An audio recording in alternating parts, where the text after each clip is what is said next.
In the Horn of Africa, Somalia is the continent's most easterly country. It has the longest coastline in mainland Africa, stretching more than 3,000 kilometers along the Indian Ocean, the Gulf of Aden, and the Red Sea.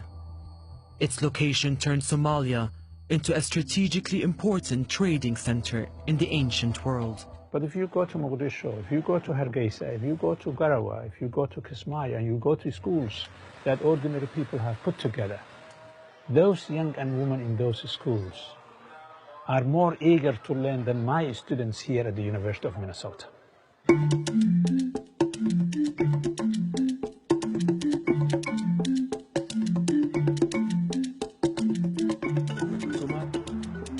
Around 12 million Somalis, most of them herders, farmers, and fishermen, live in the country's 600,000 square kilometers.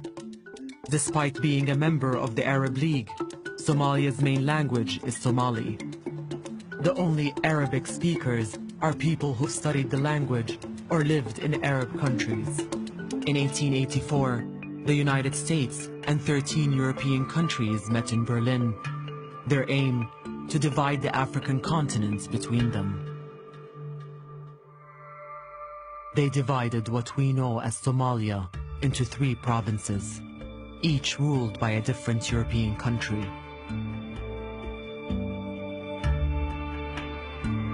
British Somalia, Italian Somalia, and French Somalia. The mainly Somali region of Ogaden was taken by the Ethiopian Empire and the NFD by Kenya. The incredible thing about Somalia is that if you go way back in its history, it's always been either fought over or had foreign powers intervening in some way. Both British and Italian Somalia gained independence in 1960. French Somalia voted to remain under French rule, despite accusations of ballot rigging, but later voted firmly for independence in 1977 and became Djibouti. The former British and Italian territories immediately united, forming Greater Somalia on the 1st of January 1960. Somalis elected Adam Abdullah Othman as the first president of the united country. He ruled for 7 years and was succeeded after a free and peaceful election by Abdel Rashid Ali Sharmarka. This was when Somalia's peace and stability earned it the nickname the Switzerland of Africa. It was led by General Siad Barre, who would be the dominant figure in Somalia for the next 2 decades.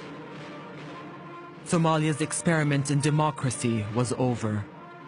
The rifle, not the ballot box, would now govern the country. Barre dissolved parliament, suspended the constitution, banned political parties, arrested politicians, and limited press freedom. We had only accepted Barre's government was supported by the 2 superpowers of the day, the United States and the Soviet Union. It built the country's infrastructure and radically improved literacy.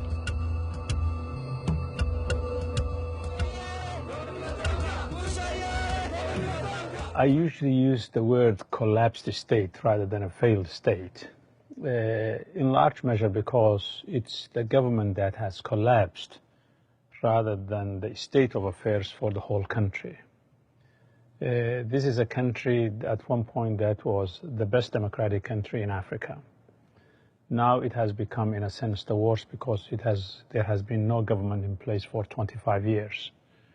And so the absence of government means there are no public schools, there are no public security services, there are no public health facilities, there are no public sort of environmental protection, there are no infrastructure that's being built by the state. So the absence of the state means that the government has collapsed, but society is trying to make a life in the midst of that madness. Because of the nature of the Somali people, and because the fact that they have been a nation prior to the formation of the state, the modern state system has collapsed. But the nation itself did not collapse. maybe Somalia has had a failed political system, failed government, but it's not a failed society. So many things work in Somalia better than they do in lots of other countries. They have one of the most cheap and efficient telecommunication systems in the world. Their remittance system is incredible. You can pay mobile payments in Somalia that you can't do here. You can go to get your petrol and you just pay by your phone. It's very sophisticated and successful in lots of ways. So I think it's wrong to call it a failed state. dhacay kadib waxaa dhacday markii dadka kalluumaysatada ay baddi ay ku nabadgeli waayeen oo maraakiib shisheeye oo kalluumaysi sharci darra baddeena ku haya ay qalabkii kalluumaysiga ay baabi'iyeen oo dooyihii ay jijibiyeen oo dadkii ay biyo kuleel ay ku shubeen waxay khasab ku noqotay dadka kalluumaysatada inay iska difaacaan maraakiibta sharci darrada ku kalluumaysanaysa markeedii ugu horeysay maraakiibta kalluumaysiga la qabtay dad oo gadooday oo shabaagtoodii la baabi'iyey oo maslaxadoodii badda la burburiyey ayaa waxay goosteen inay ka dagaalamaan oo ay ka dhiidhiyaan markaasna waxaa ka dhalatay burcad badeednimadii ka dhalatay meesha ugu horeysay burcad badeednimo ay ka dhalatay waxay ahaaday dhinaca badda cas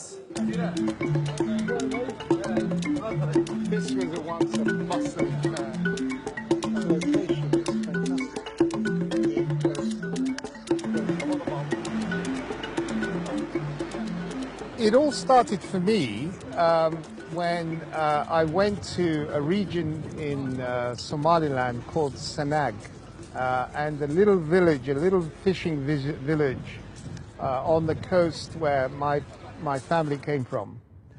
The first time I went there, it was wonderful, obviously. I only saw what people wanted me to see. But as I started to go there on a regular basis annually, I noticed that the fishermen and their activity was getting less and less and less and less. And I noticed at the same time that in the far horizon, there would be these big foreign boats, motherships, with their little tenders crawling around the sea, scooping up all the fish. A group of youngsters in a little village in Puntland, and they, fed up with the activities of these illegal fishing companies, boarded a ship one day to protest, and they were told, what do you need to go away? They were given money. That was how it began.